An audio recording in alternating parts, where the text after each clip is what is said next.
Bonjour tout le monde, ça me fait grand plaisir d'être ici. En plus, monter ici ce matin par une si belle température et une si belle nature, c'était des plus plaisant. J'aimerais juste avoir peut-être 5 mots de 5 personnes. Quand on dit santé mentale, quel c'est le premier mot qui vous vient à l'esprit? Dépression. Dépression. Bien-être. Bien-être. Anxiété. Anxiété. Abus psychologique. Abus psychologique. Stress. Comment? Stress. Stress. Une autre? Malade. Malade. Merci. Alors, 5 décimaux ne font pas affaire à la santé mentale, il faut affaire à la maladie mentale.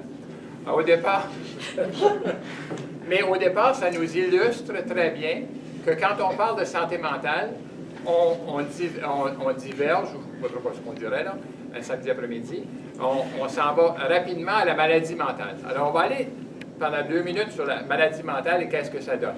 La maladie mentale, évidemment, c'est des gros systèmes qui ont en dessous de leur chapeau ou bien leur parapluie, etc., qui ont des professionnels, beaucoup de professionnels qui s'occupent de maladies mentales, qui travaillent en santé mentale et qui s'occupent de maladies mentales. Il y a aussi des institutions, beaucoup d'institutions qui s'occupent des gens qui ont des problèmes de maladies mentales et qui travaillent en santé mentale aussi. Je vais revenir un peu là-dessus, là, sur le pont, peut-être entre les deux. Et aussi, il y a tout un réseau d'institutions qui viennent en aide à ces institutions-là, c'est-à-dire, on peut appeler ça, dans un grand mot, là, des appareils idéologiques d'État, c'est-à-dire tout ce qui vient aider ces réseaux-là à fonctionner pour faire en sorte que ça soit un système complet. On peut parler de la pharmacie, on peut même parler de l'État, on peut parler des médias, et à peu près tout ce monde-là converge pour nous donner un aperçu général et global de qu'est-ce que c'est la maladie mentale, pas la santé mentale. Okay? Mais en dessous de tout ça, qu'est-ce qu'il y a? C'est qu'il y a un grand support qui fait en sorte que tout ce système-là, qui coûte très cher en passant, et qui rapporte, on va le voir tout à l'heure peut-être un petit peu, qui rapporte, on pourrait se poser des questions, mais qui travaille sous l'idée de la santé mentale. Et ce n'était pas un piège tout à l'heure, mais vous ne faites que refléter un peu une réalité, que quand on pense à santé mentale, tout de suite, on s'en va vers le concept de maladie. Puis là, bien, les médias nous aident beaucoup à faire ça, puis disons, beaucoup de gens nous aident à faire ça. Moi, j'ai commencé à peu près comme vous autres, là, sur un banc d'école, et puis avec une certaine connaissance et certains préjugés face à la santé mentale. Juste 2 mots, là, j'ai 40 ans d'histoire, ça fait que ça va pas ici toute la journée, là. 40, plus que ça, je fais santé 10, mais en tout cas, en santé mentale, puis en maladie mentale. Mais à un moment donné, j'ai eu quelques chocs. Puis un premier choc, j'ai dû aller voir un médecin parce que j'avais eu un accident de hockey, et puis j'avais un sérieux problème, je ne pouvais plus marcher, j'étais couché à terre, puis j'ai été passé plusieurs jours couché sans pouvoir me lever, etc. Alors, le médecin, tout de suite, il m'a prescrit quelque chose, il m'a envoyé un spécialiste, et il m'a prescrit tout de suite, c'était ça le médicament du temps, ou la solution du temps, c'était une ablation de, je ne sais pas trop quoi, une patente dans le dos, tout cas. Okay? Ça donnait qu'il y a un de mes collègues qui travaillait, j'étais à l'Université de Moncton à ce moment-là, je suis acadien de naissance, d'origine et de fierté, qui travaillait là-bas, et au même département que moi, et qui avait été opéré pour la même affaire à peu près, et puis l'opération avait réussi, mais il boitait pour le reste de ses jours. Alors moi, j'ai dit, j'avais peut-être 30 ans à ce moment-là, j'ai dit, tant qu'à boiter pour le reste de mes jours, j'ai dit, peut-être que je préfère ne pas aller au bistouri. Okay? Alors, j'ai essayé de regarder alentour, parce que là, quand tu as un mal de dos, mais qui fait mal, ça fait mal, là, tu sais, je ne pouvais plus travailler, je ne pouvais plus, même pas aller coucher dans mon lit, c'est dur, ça. Puis ça revenait assez souvent, avec le stress, avec plein d'autres affaires aussi, etc. Mais en tout cas, ça revenait, c'était un mal qui faisait longtemps qu'il était là, qui s'était installé là. Bon, alors, qu'est-ce qu'on peut faire? Mais là, le système de maladie mentale, c'est ça qui m'offrait. Okay? Le système de santé, c'était pas mental, c'était le système de santé. Le système de santé, qu'est-ce qu'il m'offrait? Il m'offrait pas grand autre chose que ça. Alors, d'une chose à l'autre, j'ai cherché, fait du yoga, j'ai fait d'autres affaires, etc. Puis il y a quelqu'un qui m'a dit à un moment donné que la course pourrait me guérir. Oh là là, la course pour un mal de dos dans ce temps-là, dans les années 80, là, ça passait pas bien, ça. Okay? Quand tu as mal au dos, tu ne cours pas. Okay? Ça, c'était la prescription générale, globale, consensuelle de tout le monde. Tu ne cours pas quand tu as mal au dos. Mais alors, longue histoire encore, puis disons, 40 marathons plus loin, puis des ultramarathons, puis des courses, toutes sortes de courses, etc., ben, je guéris de mon mal de dos. Okay? Et je n'ai pas eu le bistouri. Deuxième petite histoire, ma tante a fait une petite gaffe, dans la petite institution où elle travaillait. Puis, ils n'ont pas aimé ça. Puis, ils ont dit, bien, pour faire ça, il faut que tu sois folle. Puis, ils l'ont envoyé à Campbellton. Les gens qui disent Campbellton au Nouveau-Brunswick, c'est pas pour aller prier à l'église. Il y a 2 institutions psychiatriques au Nouveau-Brunswick. Il y en a à Saint-Jean et à Campbellton. Quand tu dis que tu vas à Campbellton, c'est pas pour tes beaux yeux. Alors, c'est à Campbellton qui l'a envoyé. Puis, moi, je travaillais à Campbellton, ça fait que puis les autres étaient loin de là, etc. Ça fait que je suis allé la voir, ma tante, puis d'une chose à l'autre, ben, je savais que ma tante n'était pas folle. Pour avoir eu 18 enfants, il ne faut pas être complètement folle. Hein? Et smart pour les éduquer aussi, etc. En tout cas. Mais j'ai vu là beaucoup de gens qui souffraient beaucoup et qui, pour moi, avaient l'air un peu fous. C'était comme ça que je les voyais au départ, là, puis j'avais un peu peur d'eux autres. Bon, alors, mais pour vous résumer ça, là, ça c'est 30 ans, là, résumer ça à 30 ans d'histoire, c'est que j'ai réalisé que la très, très grande majorité de ces personnes-là ont des talents extraordinaires.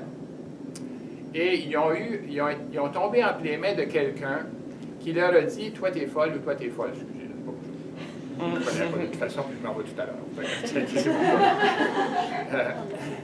Mais quand on tombe entre les mains de ces personnes-là, comme ma tante, c'était son frère, à ce moment-là, t'es folle. Puis quand t'es folle pour le reste de ta vie. Okay? Parce que elle, après ce moment-là, ma tante, Gemma, elle est allée à Campbellton. Elle est allée à Campbellton. C'est ça que les gens disaient. T'es faite, hein, pour longtemps. En tout cas, ça, c'est le système de maladie mentale. Et tout ce qu'il y a derrière, là, c'est trop long à vraiment expliquer, mais disons tous les appareils qu'il y a derrière ça qui soutiennent cette pensée-là. Les résultats, en quelques mots, c'était pas mieux pour le dos, pour mon dos, que pour ma tante Gemma. C'est la médicalisation, c'est l'hospitalisation, c'est la suivi à long terme, c'est un diagnostic à peu près permanent en maladie mentale, on ne dirait pas santé ici, en maladie mentale, et c'est tous les stigmas qui vont avec ça, puis tous les problèmes qui s'en suivent. OK, mettons ça de côté pour 1 minute, si ça vous va, parce que là, je vais aussi passer la collègue à Rip, vraiment. Et tournons-nous de l'autre côté, c'est le côté de la santé mentale. Alors, moi, quand j'ai réalisé que le système scolaire, par rapport à mes enfants, là, je pourrais en parler longtemps, mais je n'ai pas trouvé ça tellement intéressant. Okay? Je n'ai pas trouvé que mon gars, là, qui passait sa première et sa deuxième année dans le corridor, je n'ai pas trouvé que c'était un bon système d'éducation. Puis je n'ai pas trouvé que ma fille, on lui disait « Ah, Julie, c'est la plus plaisante des étudiantes, elle nous écoute, etc. » Je n'ai pas trouvé que c'était beaucoup mieux non plus. J'ai dit « Julie, fais quelque chose. » OK, là? Se conformer, là, tu sais, c'est ça ta vie, te conformer, puis être belle et fine, tu sais, tu peux peut-être faire autre chose que ça. François, ben, tu pouvais dire autre chose parce qu'il était toujours dans le corridor, puis non, tu n'as pas de grosse éducation dans le corridor. Alors, c'est pour moi, là, je résume là, beaucoup, là, tu sais, excusez, là, tu sais, pour moi, l'éducation, c'était un peu comme ça. Il y a d'autres systèmes, c'est trop long d'en parler, mais il y a d'autres systèmes qui, pour moi, ont à peu près la même fonction, puis les mêmes filières à peu près. Okay? Hommes-femmes, minorité sexuelle, minorité de langue, minorité régionale, minorité de race, etc., etc. Et les filières, ils passent rapide. Okay? Vous me comprenez, je suis sûr. Bon. Quand on s'en va, puis on dit, moi, quand j'ai réalisé ces choses-là, certaines de ces choses-là, je me suis dit, Saint-Amand, là, c'est toi qui vas s'occuper de ta santé. C'est pas les médecins, c'est sûr. Les médecins m'ont dit, cours pas. Ils m'ont dit ça. Je suis allé voir j'avais commencé à courir.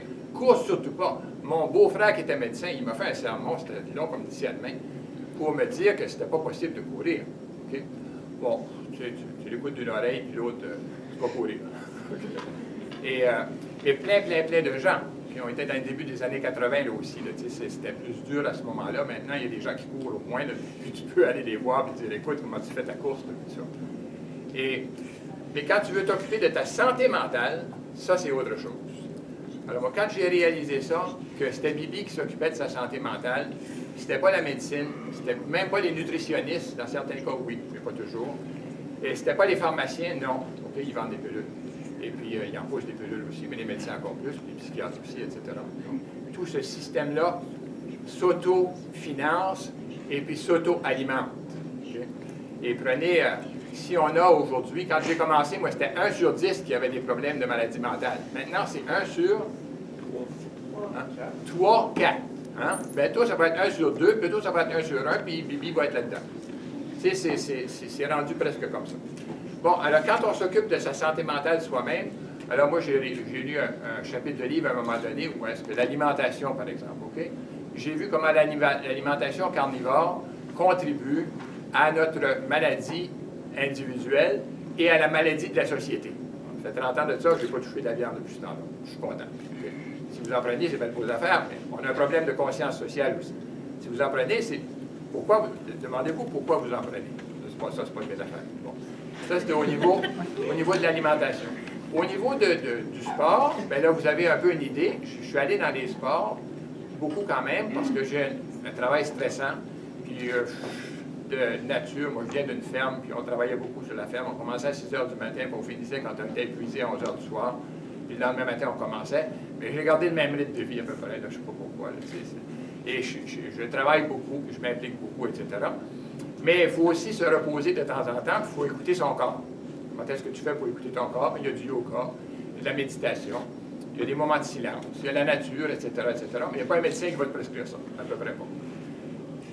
Des fois, maintenant, un peu, les médecins vont dire, ben, peut-être si je faisais du yoga, ça pourrait t'aider un petit peu. Là. Mais en général, c'est pas ça qu'ils prescrivent quand ils sortent la petite balle. Ensuite, bien, il y a plein d'autres affaires qui sont possibles derrière ça, parce que moi, j'ai regardé et j'ai interviewé beaucoup de gens qui ont eu des problèmes de santé mentale et qui s'en sont sortis ou s'en sont pas sortis.